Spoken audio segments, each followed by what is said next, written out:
All right, everybody, wrapping up this crossover Thursday edition. Locked on Chiefs, Locked on Saints, brought to you by our friends over at PrizePicks, where you can head today. You're going to be able to get $50 instantly when you play $5 by using the promo code LOCKEDONNFL when you download the PrizePicks app. Here to break down the Chiefs and the Saints' keys to victory for this matchup, what it is that they need to do to get a win. So, I'll start us off here with the away team stuff. I'll give you my three. We'll go Chris's three, and then we'll kind of break them down. But my three are pretty simple. We're looking to see if the New Orleans Saints can protect Derek Carr, give him some comfort, give him some time. That's got to be number one. Number two is that they need to be able to generate a pass rush over on the other side and maybe stop that comfort, maybe stop and throw off some of that timing for Patrick Mahomes in the offense. And then the final thing for me is that the Saints just have to be out of their own way. One of the biggest issues for New Orleans so far this season is that they haven't just been playing against the opponent across from them. They've had to play against themselves, and they've typically beat themselves on the wrong side of that conversation. So for me, Chris, those are the three things that New Orleans is going to have to do to even sniff the idea of an upset here.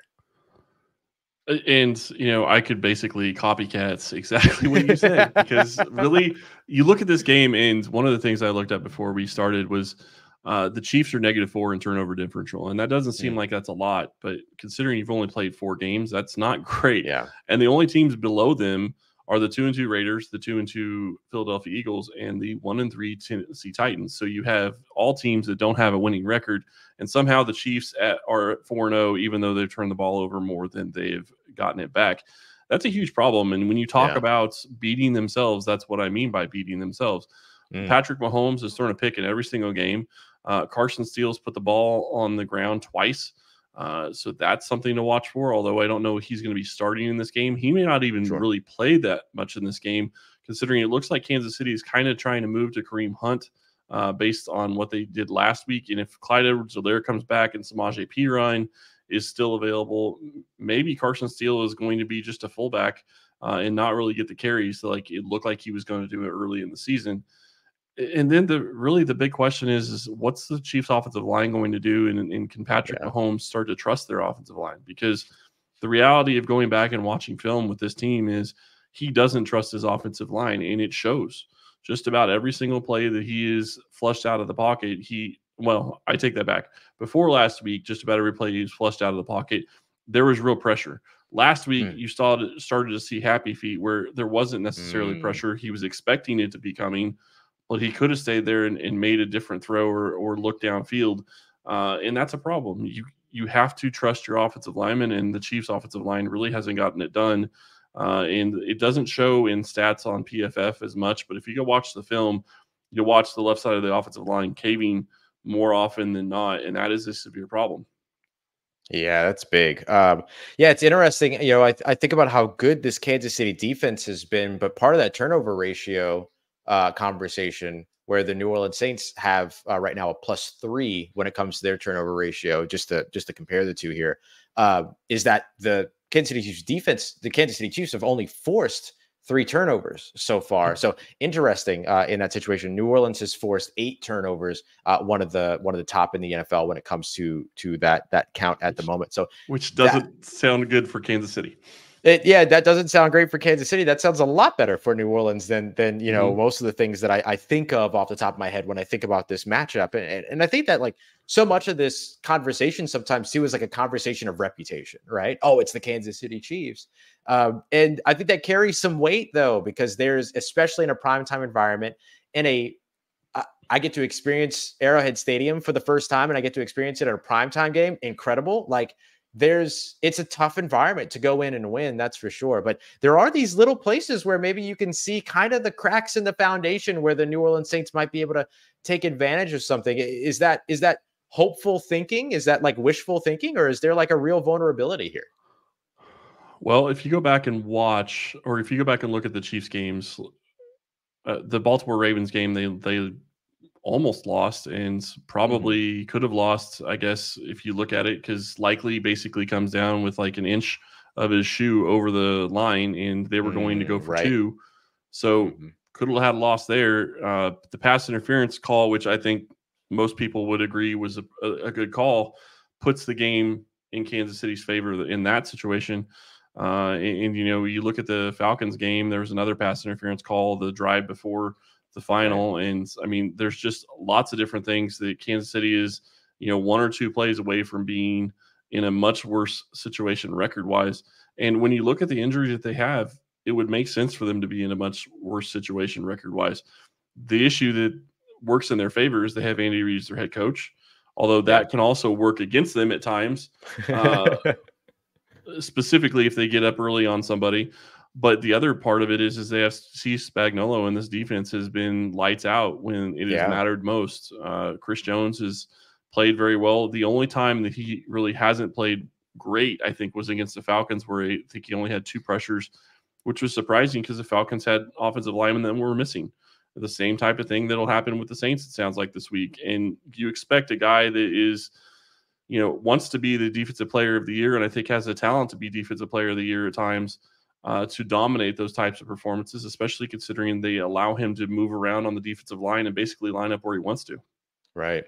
Yeah, there's something about the Atlanta Falcons. For whatever reason, whenever their offensive line is hurt, they perform much better. Maybe they should reconsider who their starters are in those situations, but that always seems to be the case for them. I don't know what that's all about.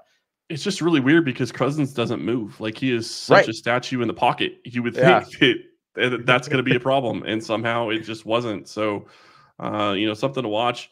I'm really going to be curious to see how this game turns out, because there's a ton of speed that the Saints have, and obviously injuries can play into this, and we don't really know where those are going to be at this point, since it's a Monday night game.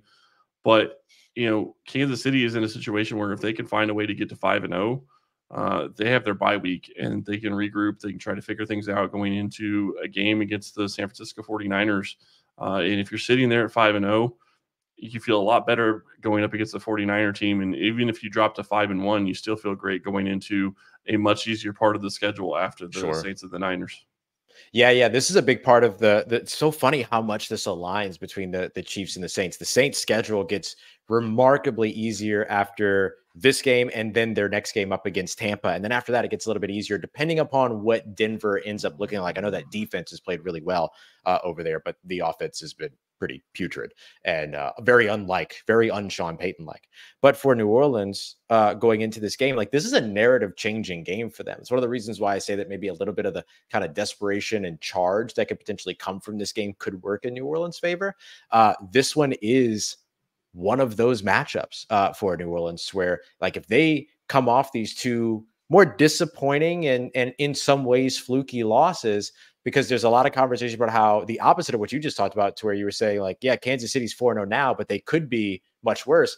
A lot of people look at the New Orleans Saints to say, man, they're 2-2, but they could be much better if one or two things roll their way. So which one of these teams gets the good fortune to break their way might actually be the thing. Beyond the injuries, beyond the trenches, beyond the pass rush, all that other stuff, it just might be who gets the break in this one that ends up having the lasting impact on the win-loss records.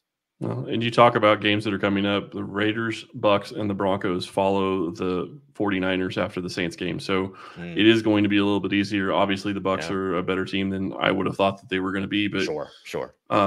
Going up against a team against the Raiders that don't really have a QB to speak of, I feel a little bit better about than going up against a team that, obviously, I think the Saints can be a good team. And you're right. They're just a couple of plays away. You take away that Dallas Goedert touchdown that Dallas Goedert catch. That game is completely different. And I will admit, I didn't think Who had a chance at making that field goal. So I did not think he had that leg. Yeah. I think it's my fault. I don't think I've ever seen that guy miss a field goal. So I blame that. I blame that all on myself. So Chris, what do you think about a prediction for this matchup? Where are you going with this one?